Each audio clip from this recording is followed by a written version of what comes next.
नमस्कार, जय हिंद। क्या हाल चाल है? उम्मीद करता हूँ बढ़िया होंगे और तैयारी भी बिल्कुल ठीक ठाक चल रही होगी। तो दोस्तों, आज आ जाइए, हम लोग टेस्ट सीरीज नंबर 54 पर आ गए हैं। इससे पहले 53 आपको टेस्ट सीरीज में उपलब्ध करा चुका हूँ बिहार दरवा के लिए। आज का जो टेस्ट नंबर है वह है टेस्ट नंबर 54 नंबर। 53 आप कर चुके हैं। अगर आपने उसको नहीं देखा है तो उन 53 को जाकर के देखिए। शानदार प्रश्नों का संग्रह है और बहुत ही मजा आने वाला है आपको। चलिए तो शुरू करते हैं। पहला प्रश्न कह रहा है, निम्नलिखित में से किस राज्य में भीमबेटका स्थल स्थित है? देखिए, बहुत ज्यादा बार ये पूछता है भीमबेटका, कहीं भीम बैठका लिखा हुआ मिलेगा तो ध्यान देना है, भीमबेटका या भीमबैठका। राइट आंसर हो जाएगा, यह आपके मध्य प्रदेश में है। भीमबेटका या भीमबैठका जो है यह मध्य प्रदेश में है। यहाँ आपको अच्छी चित्रकारी मिल जाती है, यहाँ के गुफाओं में आपको अच्छी चित्रकारी मिल जाती है भीमबेटका में, है ना। मध्य प्रदेश आप याद रखिएगा, पूछा जाता है ये प्रश्न। आइए हम आ जाते हैं दूसरे नंबर प्रश्न पर। दूसरा नंबर सवाल देखिए क्या कह रहा है। आइए, निम्नलिखित में से कौन सा जानवर सिंधु घाटी सभ्यता के लोगों को नहीं पता था? ये आपको 3 जानवर का नाम है, बैल है, घोड़ा है, हाथी है। कह रहा है कि कौन सा जानवर है जिसके बारे में सिंधु घाटी के जो लोग थे, इस सभ्यता के जो लोग थे, उनको जानकारी नहीं थी। तो जो राइट आंसर होगा बच्चों वह होगा घोड़ा। अब आप कहेंगे कि सर घोड़े का अस्थि पंजर तो मिला है। आप कहेंगे कि सर घोड़े का अस्थि पंजर तो मिला है। अब आप कैसे कह रहे हैं घोड़ा का ज्ञान नहीं था? तो देखिए, वो मिला है घोड़े का अस्थि पंजर, वो बंदरगाह पर मिला है ना। तो बंदरगाह पर मिलने का मतलब कि हो सकता है कि वो दूसरे जैसे मेसोपोटामिया से आया हो, व्यापार करने आते ही थे लोग, तो हो सकता है वहां से आया हो। और दूसरी बात कि ये क्लियर नहीं हुआ है कि वो घोड़े का खुर है या गधे का खुर है, तो ये भी क्लियर नहीं है। तो राइट आंसर हो जाता है घोड़ा। बाकी बैल के बारे में जानकारी है, हाथी के बारे में आपको जानकारी है पूरी तरह से। आइए अगले सवाल पर आते हैं। देखिए अगला सवाल क्या कह रहा है, तीसरा सवाल। चलिए, वे शिक्षक जिनसे बुद्ध ने महाभिनिष्क्रमण के बाद, महाभिनिष्क्रमण मतलब कि घर से निकलने के बाद सबसे पहले ज्ञान प्राप्ति का प्रयास किया। पूछ रहा है कि वह कौन शिक्षक हैं जब भगवान बुद्ध घर से निकले तो सबसे पहला इन्होंने उन्हीं से ही ज्ञान प्राप्त करने का प्रयास किया। उनका नाम है भैया रुद्रक रामपुत्र और आलार कलाम। नाम याद रखिएगा, आलार कलाम एवं रुद्रक राम पुत्र, है ना। ध्यान रखिएगा, ऑप्शन नंबर सी बिल्कुल राइट हो जाएगा। आइए चलिए देखते हैं। प्रसिद्ध इलाहाबाद प्रशस्ति, इसका नाम प्रयाग प्रशस्ति भी लिखता है कभी कभी, ध्यान रखना है। ये कभी कभी प्रयाग प्रशस्ति भी आपको लिखा मिलेगा। प्रयाग प्रशस्ति का लेखक कौन था? तो प्रयाग प्रशस्ति का जो लेखक था वह था हरिसेन। जी हाँ, कौन था? हरिसेन। रवि कृति का संबंध एहोल से है, एहोल अभिलेख से है। ये रवि कृति पुलकेशिन द्वितीय के समय में था। इसके बारे में भी पूछता है, रवि कृति किसके समय में था? तो पुलकेशिन 2 के समय में था। तो ये भी ध्यान दीजिएगा, है ना। शूद्रक जो है वो मृक्ष कटिक्कम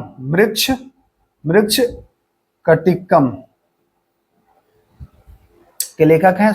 मृक्ष कटिक्कम के शूद्रक हैं, है ना। कालिदास को आप जानते ही होंगे। चलिए आगे चलते हैं, देखते हैं अगला प्रश्न क्या कर रहा है। देखिए, आइए अगले सवाल की ओर आते हैं। अगला सवाल देखिए क्या कह रहा है। बिहार में तुर्क सत्ता का वास्तविक संस्थापक कौन था? बिहार में तुर्क सत्ता का अगर वास्तविक संस्थापक की बात करें तो तुर्क सत्ता का वास्तविक जो संस्थापक था बिहार में वह था बख्तियार खिलजी। यह ऐसा चोट्टा आदमी था, इसने ही नालंदा विश्वविद्यालय को जलाया था। किसको जलाया था? हालांकि मुझे ऐसे शब्द का प्रयोग नहीं करना चाहिए, लेकिन चूंकि ये शिक्षण संस्थान को जलाया था, और शिक्षण संस्थान से अगर कोई खिलवाड़ करेगा तो वहां पर लोग आदमी अपनी मर्यादा भूल जाता है ना। क्योंकि भैया हम लोग शिक्षा से जुड़े हैं और इसी को जलाया था। ये 1197 से 1206 के बीच की घटना है ना, तो ध्यान देना है आपको। ये था इब्न बख्तियार खिलजी, ध्यान दीजिएगा। चलिए अगले सवाल पर आते हैं। अगला सवाल देखिए क्या कह रहा है। अगला सवाल कह रहा है, किस सुल्तान ने जमीन में फसल की नपाई का आधा राजस्व के रूप में दावा किया? कह रहा है किसने भैया किया था कि आधा राजस्व लेंगे, फसल की नपाई का आधा, जितना है उसका आधा लेंगे। वह करने वाला था, देखिए करने वाला तो दोनों था, अलाउद्दीन खिलजी भी था, मोहम्मद बिन तुगलक भी था। लेकिन यह प्रश्न बीपीएससी में आया है और बीपीएससी में इसको राइट आंसर जो माना गया है वह अलाउद्दीन खिलजी माना गया है, तो हम भी उसी को मान करके चलेंगे। हालांकि मोहम्मद बिन तुगलक ने भी ऐसा कारनामा किया था। राइट आंसर यहाँ पर आपको देखने को मिल जाएगा, क्या राइट आंसर मिल जाएगा? सी। आइए, विजयनगर के उस पहले शासक की पहचान करें जिसने बहमनियों से गोवा को छीना था। विजयनगर का वह शासक भैया जिसने बहमनी वंश जो था ना उससे गोवा को छीना था, वह नाम था भैया हरिहर टू। क्या नाम था? हरिहर टू। विजयनगर साम्राज्य के संस्थापक हरिहर और बुक्का दो भाई थे, है ना, हरिहर और बुक्का दो भाई थे। ध्यान रखिएगा, दोनों भाई का नाम याद रखिएगा, महत्वपूर्ण है, पूछता है एग्जाम में, इनसे प्रश्न आते रहते हैं। चलिए आते हैं अगले प्रश्न पर। भारत में 1613 ईस्वी में अंग्रेजों ने अपनी पहली फैक्ट्री कहाँ स्थापित की? अंग्रेजों की पहली फैक्ट्री भारत में, इस भी पूछ रहा है, खास करके आपसे ये जानना चाह रहा है कि क्या आपको गोवा सूरत के बारे में पता है? तो ये सूरत में इन्होंने अपनी पहली फैक्ट्री 1613 ईस्वी में जो है वह डेवलप की, स्थापित की। चलिए आगे आते हैं अगले सवाल की ओर। ये बढ़िया प्रश्न है और ये अक्सर पूछा जाता है ये प्रश्न। बंगाल की खाड़ी में समुद्री डकैती हेतु हुगली का उपयोग कौन करता था? ये हुगली में डकैती करते थे कौन भैया? तो सर पुर्तगाली करते थे। अच्छा, ये कंफ्यूजन बहुत ज्यादा क्रिएट करता है कि पुर्तगाली करते थे कि डच की फ्रांसीसी। तो ये चीज आपको ध्यान में रखना है, यहां गाली है, यहां भी गली है, तो अगर आप रिलेट कर पाएंगे थोड़ा भी, हुगली पुर्तगाली, है ना, तो आप हमारे हिसाब से आप नहीं भूलने वाले हैं। अब तक जो आपको भूलना था आप भूल चुके, आज के बाद से आप इसको नहीं भूलने वाले हैं। आइए हम आते हैं अगले प्रश्न की ओर। अगला प्रश्न देखिए क्या कह रहा है भाई, देखिए शानदार प्रश्न है अगला। 1857, ये 57 नहीं है, ये 1857 के विद्रोह का नेतृत्व बिहार में किसने किया था? देखिए यहाँ पर प्रश्न भांति भांति से पूछेगा आपसे, कभी आरा में पूछेगा तो बताएंगे कुंवर सिंह, बिहार में भी पूछ दे और अगर कोई ऑप्शन ना रहे तो आपको कुंवर से बताना है। पटना में पूछ दे तो बताएंगे पीर अली, पटना में कौन? पीर अली। खान बहादुर खां बरेली, जी हाँ खान बहादुर खां बरेली में, बरेली के बाजार जानते हैं ना। तात्या टोपे कानपुर, तात्या टोपे कानपुर में। कुंवर सिंह आरा या जगदीशपुर भी देता है कभी कभी, है ना, इनका नाम देता है जगदीशपुर, तो ये ध्यान देना है आपको, जगदीशपुर में। ये सारी बातें आपको याद रखना है। चलिए आ गए अगले सवाल पर ना, देखिए क्या कह रहा है। पागल पंथ जो विद्रोह हुआ था, ये विद्रोह भी हुआ था, पागल पंथ की स्थापना पूछता है तो करम शाह बताइएगा। क्या बताएंगे? करम शाह बताना है आपको, ध्यान देना है, बंगाल में था ये। चलिए आते हैं आगे। अगला सवाल देखिए क्या कह रहा है। किस घटना के बाद महात्मा गांधी ने असहयोग आंदोलन को अपनी हिमालय जैसी भूल बताई? एक घटना हुआ तो महात्मा गांधी ने कहा कि ये जो असहयोग आंदोलन हम लाए थे ये हमारा बहुत बड़ा भूल है, इतना बड़ा भूल है, हिमालय जितना बड़ा भूल है। तो हिमालय जितनी जैसी भूल बताया है महात्मा गांधी ने किसको? तो चौरी चौरा जब हुआ था 4 फरवरी 1922 को ये घटना हुई थी, है ना, 4 फरवरी 1922 को ये घटना हुई थी। इसी घटना के बाद कहा कि असहयोग आंदोलन हमको नहीं करना चाहिए था, क्योंकि इसमें सिपाहियों को जला दिया गया था, एक थाना में आग लगा दिया गया था, 22-23 सिपाही उसमें जल के मर गए थे। चौरी चौरा पूछता है कभी कि यह कहाँ में है? तो यह उत्तर प्रदेश में है। उत्तर प्रदेश में भी अगर पूछे कि कौन सा जिला तो बताएंगे गोरखपुर, याद रखिएगा। गोरखपुर, है ना, तो ध्यान रखना है यहाँ पर। क्लियर है? क्लियर है सर। चले आगे। इंग्लैंड में लॉर्ड्स के सदन में भारतीय स्वतंत्रता विधेयक कब पारित हुआ? तो इंग्लैंड में लॉर्ड्स के सदन में जो स्वतंत्रता विधेयक पारित हुआ वह हुआ था 16 जुलाई 1947 को। कब हुआ था? 16 जुलाई 1947 को। आइए अगले प्रश्न पर आते हैं। अगला प्रश्न देखिए क्या कह रहा है। राष्ट्रपति को उसके कार्यों में सहायता देने के लिए प्रधानमंत्री की अध्यक्षता में एक मंत्री परिषद होगी, लेकिन राष्ट्रपति को उसका निर्णय मानने के लिए बाध्यकारी होना होगा। यह उपबंध निम्न में से किस संविधान संशोधन से किया गया? बहुत अच्छा प्रश्न है। राष्ट्रपति जो होता है ना, हेड तो होता है, लेकिन प्रधानमंत्री वाली जो मंत्री परिषद होगी वो जो सलाह देगी वो मानने के लिए बाध्य बना दिया गया था। 42वां संविधान संशोधन से इनको बाध्य बना दिया गया था। लेकिन बाद में एक संशोधन हुआ और ये हुआ कि चलिए बाध्य नहीं बनाते हैं, एक बार आप लौटा सकते हैं, एक बार आपको लौटाने का अधिकार दे रहे हैं। ये बाद में हुआ था, है ना। तो 42वां में ध्यान देना है कि उनको बाध्य बना दिया गया था कि भैया आप तो हम जो कहेंगे वो मानना पड़ेगा ही पड़ेगा, आप लौटा नहीं सकते। आइए, भारतीय संविधान के अनुच्छेद 74 है, ये डी नहीं है, 74 के अनुसार निम्न में से कौन मंत्रियों द्वारा राष्ट्रपति के दिए गए परामर्श के विषय में सत्य है? देखिए, इनकी किसी न्यायालय में जांच नहीं होती। हाँ, तो बिल्कुल नहीं, जांच इनकी नहीं होती है। ये अगर देते हैं कोई भी सलाह तो इसकी जांच नहीं होगी, है ना। तो ए आंसर सही है, बिल्कुल सही है। आगे हमको बढ़ने की आवश्यकता ही नहीं है। चलिए, भारत के संविधान के किस भाग में पंचायतों के लिए प्रावधान किया गया? तो पंचायत जो है वह भाग 9 में आपको मिलता है। पंचायत जो है वह भाग 9 में मिलता है।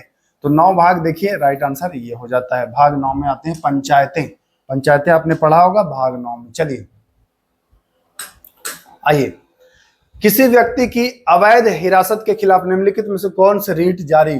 तो हैवियस कार्पस रीट जो है वह जारी किया जाता है, यानी कि बंदी प्रत्यक्षीकरण।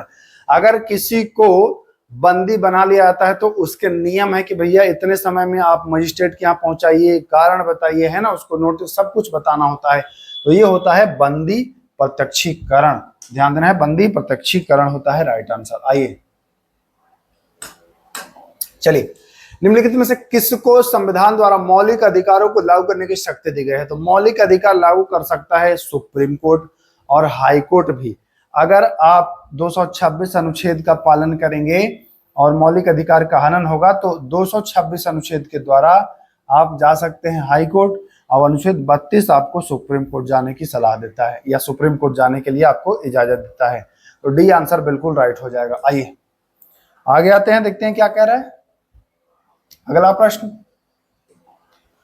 निम्न में से कौन राष्ट्रपति के निर्वाचक मंडल के रूप में कार्य करता है लेकिन महाभियोग की प्रक्रिया में शामिल नहीं होता है? राष्ट्रपति के निर्वाचक मंडल में आप जानते हैं कि विधानसभा, लोकसभा, राज्यसभा के जो होते हैं निर्वाचित सदस्य होते हैं, है ना। लेकिन महाभियोग में विधानसभा और लोकसभा वाले ही भाग लेते हैं, राज्यसभा विधानसभा वाले नहीं लेते हैं। लोकसभा और राज्यसभा वाले लेते हैं, विधानसभा का नहीं लेते हैं, है ना। तो राज्य विधान परिषद तो मंडल में भी नहीं था, तो ये तो होगा ही नहीं आंसर। परिषद तो निर्वाचक मंडल में भी नहीं था, उनको राष्ट्रपति के चुनाव में भी शामिल नहीं था, तो इसका तो कोई मतलब ही नहीं है। ये क्या कह रहा है कि निर्वाचक मंडल में शामिल हो, महाभियोग में नहीं हो। तो देखिए, ये निर्वाचक मंडल में विधानसभा होता है, ये होता है, लेकिन जब बात आती है कि भैया महाभियोग, तो ये नहीं शामिल होता है, यानी कि बी इसका राइट आंसर हो जाएगा। आइए अगले प्रश्न पर आते हैं। अगला प्रश्न देखिए, तब तक हम एक आध बूंद पानी पी लें। चलिए,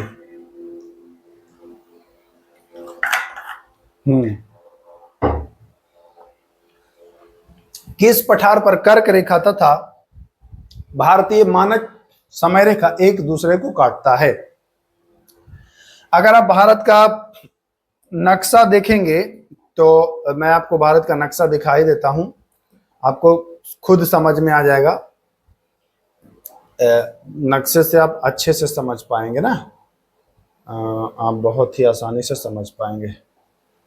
चलिए, मैं ले आया भारत का नक्शा,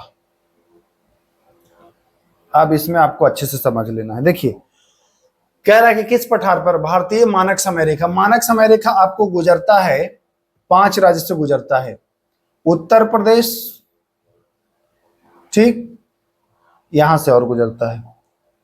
उत्तर प्रदेश, मध्य प्रदेश ये आ गया, ये आ गया छत्तीसगढ़ आ गया, ये आ गया उड़ीसा और ये आ गया आंध्र प्रदेश।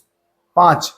और कर्क रेखा यहां से गुजरता है गुजरात, राजस्थान, मध्य प्रदेश और नीचे से गुजरता है, यहां से गुजरता है ये गुजरात, राजस्थान, मध्य प्रदेश, छत्तीसगढ़, है ना, ऐसे ऐसे गुजरता है।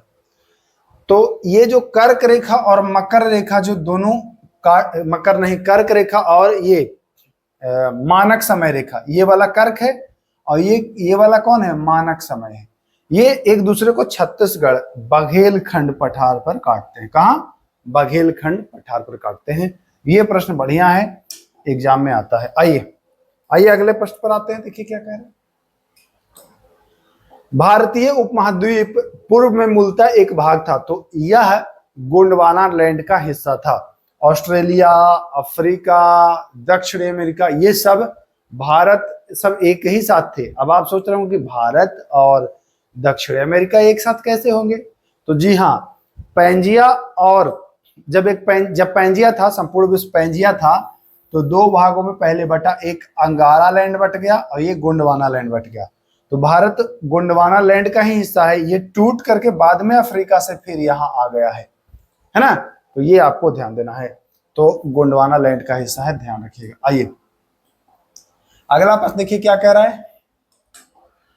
निम्नलिखित में से कहां अक्टूबर और नवंबर के महीने में भारी वर्षा होती है। कहां अक्टूबर नवंबर के महीने में होती है भारी वर्षा भैया, तो अक्टूबर नवंबर के महीने में भारी वर्षा यही आपको तमिलनाडु में होती है। इसको क्या कहते हैं भैया, तो इसको सर कोरोमंडल तट कहते हैं। और इधर जून में होता है ना, यहाँ पर जून में होता है, मालाबार तट पर जून में मानसून प्रवेश करता है। ये लौटती मानसून जब इधर आता है, या उत्तर पूर्वी मानसून कहते हैं उसको, उससे बारिश होती है वहां। आइए,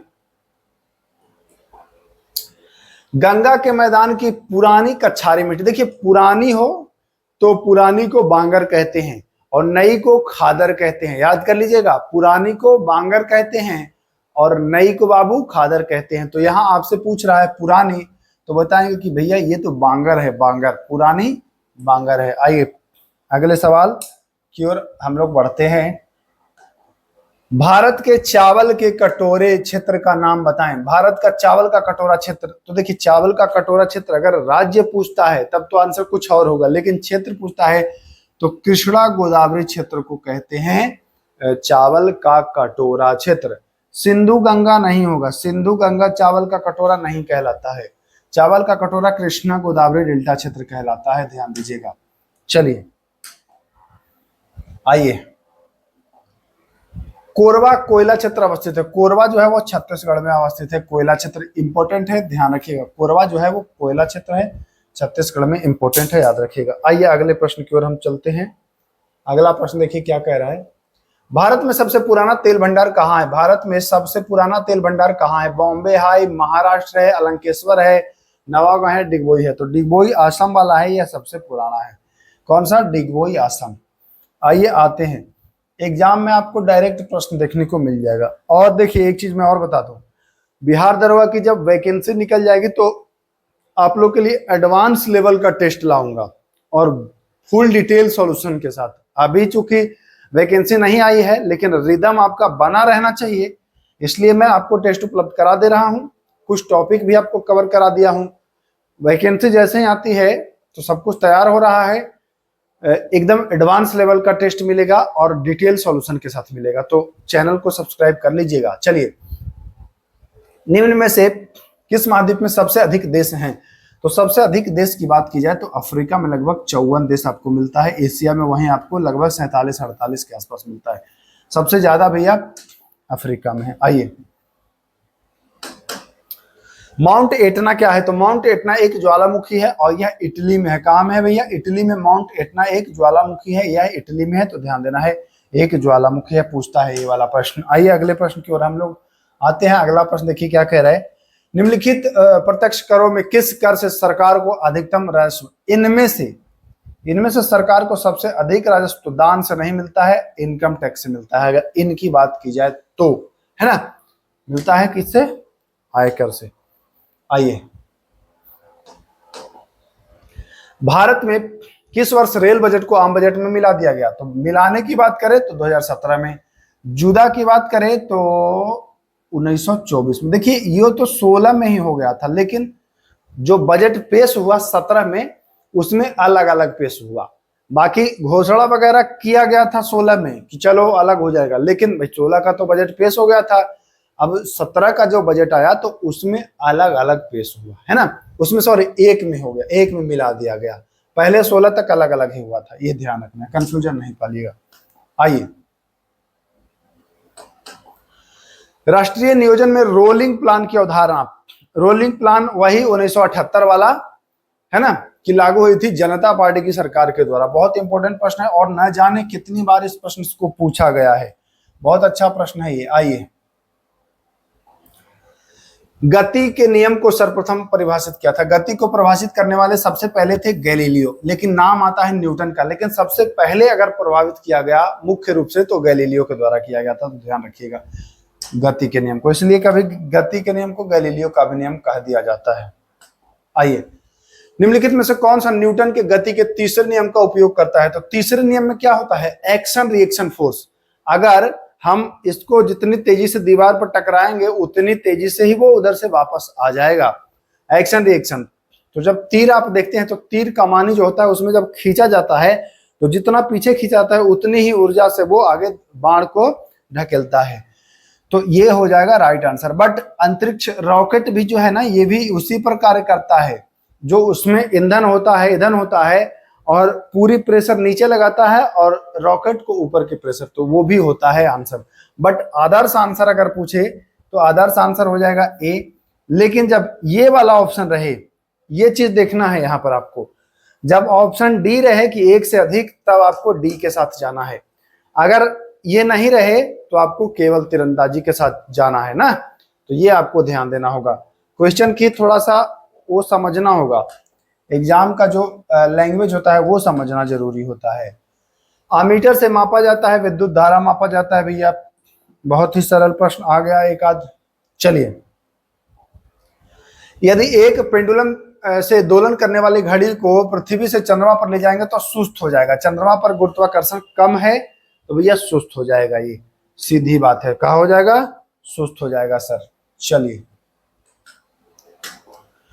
जब प्रकाश की तरंग वायु से कांच में होकर जाती है तो कौन कौन परिवर्तन नहीं होता है? तो तरंग दैर्ध्य एक नहीं बदलेगा और वेग उसका जो है वह प्रभावित हो जाएगा। दोनों बदलेगा, प्रभावित होगा, नहीं बदलेगा नहीं पूछ रहे, प्रभावित होगा। तो तरंग दैर्ध्य भी प्रभावित हो जाता है और वेग भी प्रभावित होगा। उसकी आवृत्ति नहीं प्रभावित होती है। तो जहां जहां आवृत्ति है वो आप बचा लीजिए। तो तीनों में आवृत्ति है, आवृत्ति वाला आंसर नहीं होगा, आंसर होगा डी। आवृत्ति बदलता नहीं है ना, तो ये आपको ध्यान देना है।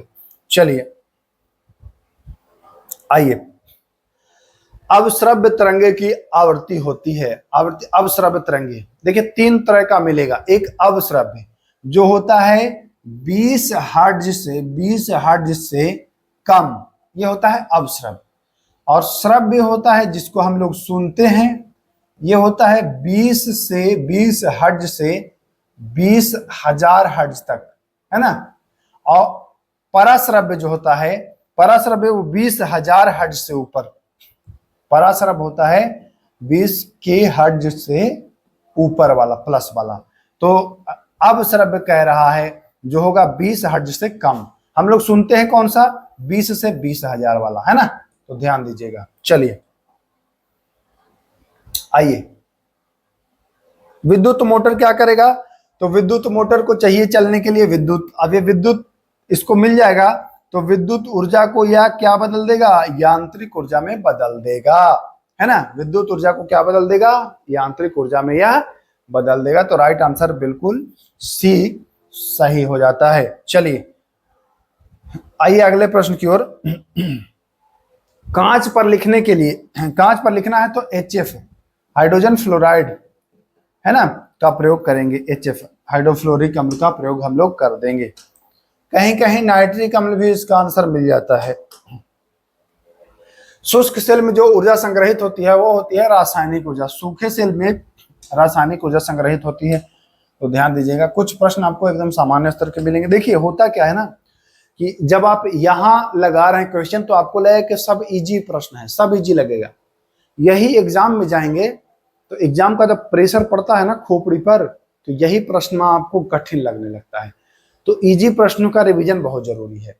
निम्नलिखित में से कौन सा एक गैर परंपरागत ऊर्जा का स्रोत है? गैर परंपरागत मतलब कि पहले से नहीं उसका प्रयोग हो रहा था। तो देखिए कोयला बहुत दिन से लोग प्रयोग कर रहे हैं। कोयला, एक मिनट, कोयला बहुत दिन से हो रहा है, पेट्रोल से गाड़ियां चल रही हैं, डीजल से गाड़ी जहाज सब चल रहा है ना। पवन ऊर्जा का प्रयोग बहुत कम होता है। अब भी देख रहे हैं पवन ऊर्जा का प्रयोग बहुत ज्यादा नहीं होता है ना। तो पवन ऊर्जा जो है वह आपका क्या हो जाएगा? वह आपका हो जाएगा गैर परंपरागत। निम्नलिखित में से कौन प्लास्टिक का बहुलक नहीं है? तो टेफ्लॉन जो है प्लास्टिक का बहुलक नहीं होता है। आइए देखिए, निम्नलिखित अधातु तत्व में धात्विक चमक होगी तो वह होगी भैया आयोडीन में। आयोडीन में एक पूछता है कि इसका परमाणु क्रमांक, तो बताएंगे, इसका बताएंगे। सल्फर का क्या बता देंगे? सल्फर का 16 होता है ना, सल्फर का 16 होता है। फास्फोरस का आपका 15 हो जाएगा और आयोडीन का आपका 53 हो जाएगा। तो ये तीनों का परमाणु क्रमांक भी याद रखिएगा, कभी पूछ ना दे एग्जाम में। चलिए, निम्नलिखित में से कौन सा जीवाणु द्वारा उत्पन्न एक सामान्य रोग है? जो जीवाणु से ही होता है तो वो होता है हैजा। हैजा। मलेरिया होता है परजीवी से, पेचिस भी परजीवी से होता है और कभी कभी जीवाणु से भी देता है इसका आंसर, बट राइट आंसर जो है परफेक्ट वो हैजा। ये आपका वायरस से हो जाता है ना, ध्यान देना है। अब आइए, शरीर में ध्वनि यंत्र को क्या कहा जाता है? तो लैरिक्स कहा जाता है। बहुत इजी है, ये प्रश्न आया है बिहार बीपीएससी में, यह प्रश्न आया है। इनमें से कौन सी फसल तेल के बीज उत्पन्न नहीं करती है? फसल जो है तेल मतलब जिस बीज से तेल निकाला जाता है, तो जानते हैं आपके सूरजमुखी से तेल निकाला जाता है, अलसी से तेल और तिल का भी तेल, पिजन पी से तेल नहीं निकाला जाता है। तो राइट आंसर हो जाएगा ऑप्शन नंबर सी। ऐसे प्रश्न बिहार दरोगा में आते हैं भाई, बिहार दरोगा में ऐसे प्रश्न आते हैं। चलिए, जड़ की कोशिका में उपस्थित लवक को क्लोरोप्लास्ट कह देंगे। क्या कह देंगे? जड़ की कोशिका में उपस्थित लवक को कह देंगे हम लोग क्लोरोप्लास्ट। चलिए, मशरूम क्या है भैया? मशरूम या कुकुरमुत्ता जो है यह कवक का उदाहरण है, या फंजाई या फंगी का उदाहरण है। मशरूम और कवक एक ही चीज है। चलिए, नेफ्रोलॉजी किसका अध्ययन है? नेफ्रोलॉजी गुर्दा किडनी का अध्ययन है ना। नेफ्रोलॉजी किसका अध्ययन है? गुर्दा किडनी। जब गुर्दा किडनी खराब होता है तो डायलिसिस की प्रक्रिया होती है। किसकी प्रक्रिया होती है? डायलिसिस की। तो ये भी ध्यान देना है, नेफ्रोलॉजी आपको किडनी। आइए, निम्न में से कौन सी जड़ नहीं है? तो गाजर आप देखे होंगे, गाजर है ना, जमीन में ये ऐसे धस जाता है गाजर, ठीक। मूली भी इसी प्रकार से होता है। चुकंदर को भी आप देखे होंगे, चुकंदर थोड़ा सा ऐसे होगा लेकिन ये भी ऐसे ऐसे धस जाता है, ऐसे जा करके। लेकिन अदरक क्या है? अदरक तो भैया फैल जाता है ऐसे ऐसे, है ना। अदरक तना का उदाहरण है, बाकी ये तीनों जड़ का उदाहरण है। चलिए, बच्चों में रिकेट्स और वयस्कों में ऑस्टियोमलेशिया होता है विटामिन डी की कमी से। किससे? विटामिन डी की कमी से। विटामिन डी आपको सनलाइट में आपको मिल जाता है ना, सनलाइट में आपको मिल जाता है। विटामिन ए आपको रतौंधी है। विटामिन बी वन एक इसमें पूछता है थायमिन, विटामिन बी1 का पूछता है कि थायमिन किसका है, तो विटामिन बी1 का। और विटामिन सी स्कर्विक अम्ल। विटामिन डी आप जान ही रहे हैं कि सनलाइट से आपको प्राप्त हो जा रहा है। तो चलिए, इतने ही प्रश्न थे। मैं उम्मीद करता हूं कि आपने इसको देखा और चीजों को समझा भी आपने, है ना। एग्जाम में आपको प्रश्न जो आता है वो सामान्य लेवल का ही होता है, बहुत ज्यादा जटिल नहीं होता है।